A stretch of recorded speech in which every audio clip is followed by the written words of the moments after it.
You guys, something really serious is happening in sports right now. The honesty of the game is more questionable than ever. Last month, as everyone knows, Chauncey Billups, Terry Rozier, and Damon Jones were all arrested for illegal gambling. In Damon Jones's case, in Billups's case, and in Rozier's case, we're talking about fixing games. He also said this is happening at 3 different schools. What's crazy is this isn't a one-time problem. It's a real crisis, and it's spreading very fast through college basketball. And it's even worse than what you're hearing. Everyone is focusing on the 6 players who got banned. But what about the players who haven't been caught yet? These schemes are obvious. Are the guys who got caught just careless? Or are there smarter criminals still doing this without getting noticed? After this, you'll watch every close game differently.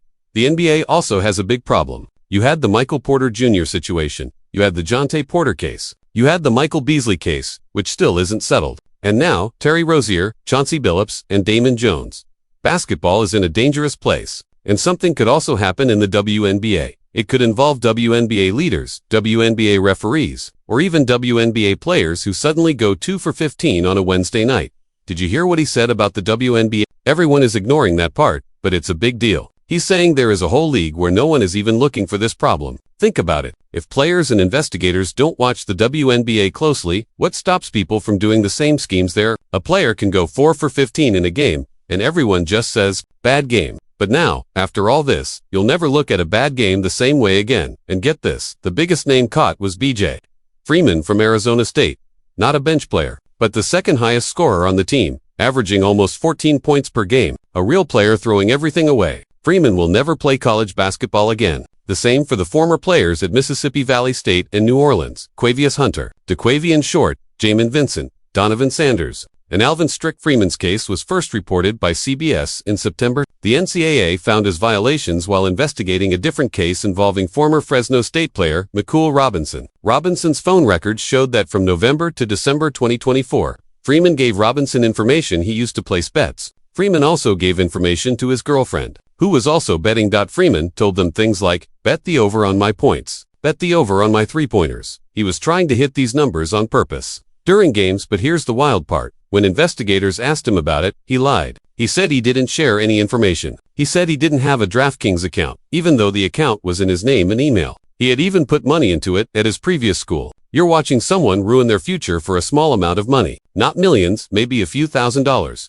Freeman was kicked off Arizona State in February, but not because of the gambling. They didn't know about that yet. He was planning to transfer to UCF. He probably thought he was safe. But then he got banned permanently. His career ended before it even truly started. But what was happening at the University of New Orleans is even worse. The NCAA found that a student-athlete overheard Hunter, Short, and Vincent talking about a third person placing bets for them on their December 28, 2024 game. Another player said that during a timeout late in the game, Short told him, "Don't score any more points so my bets can hit." Think about that. He told his own teammate, in the middle of a real game, not to score so his bet would win. They were literally talking about fixing the game on the bench, in front of coaches and cameras. They weren't careful at all. Text messages even showed Vincent telling people to bet on the game, because they planned to throw it. Who texts something like that? They tried to mess with 7 different games. 7 games where fans paid to watch honestly played basketball. But the players had already decided the results. They even did FaceTime calls with a known gambler, who told them how to lay it down for the next game at Mississippi Valley State. They found a similar scheme that wasn't connected to New Orleans. The investigation started with a January 6th loss to Alabama A&M, but as they dug deeper, they found game fixing going all the way back to Christmas week. One student-athlete overheard Donovan Sanders talking on the phone about throwing the December 21st game. Sanders even asked him to join the call so the gambler could make sure more players were in on the plan. The teammate refused. And after the game, Sanders texted him telling him to delete their messages. Knowing what he did was wrong, Sanders and Alvin Strick were also given money to make sure. Mississippi Valley State lost the January 6th game.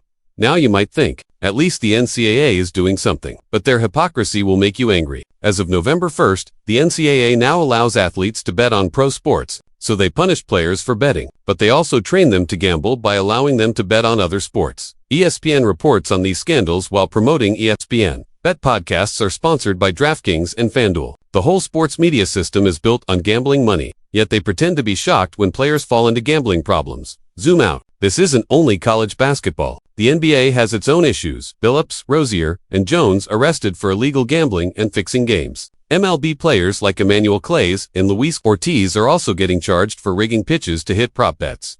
If players can profit by purposely playing badly, that's dangerous for sports. A player who usually shoots 85% from the free throw line suddenly goes 3 for 10. A player who finishes 60% of his layups suddenly misses everything. You start wondering if it's just a bad night or something else. And in the WNBA, with less attention and fewer investigators, it might be even easier to pull off schemes. A player going for 415 might not just be struggling. The truth is, we may never know. Every dumb player who texts, "Let's throw this game," is probably matched by a smarter one who leaves no evidence and just plays badly.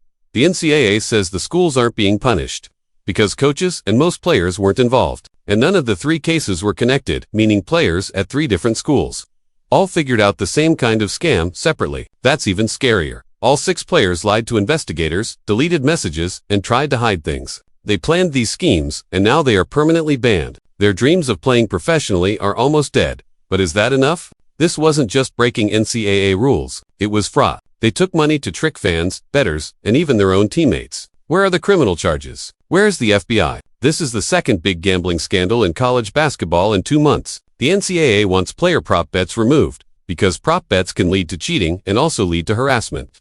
When bettors attack players online, but gambling companies make huge money from prop bets, so they won't stop them. Meanwhile, college athletes get death threats from angry bettors who lose money on their performance. The whole system is broken. Freeman tried to hit the overs on points, turnovers, assists, and threes. He was doing this at least 4 times between November and December. He was kicked off the team in February, but not because of gambling. The school didn't know.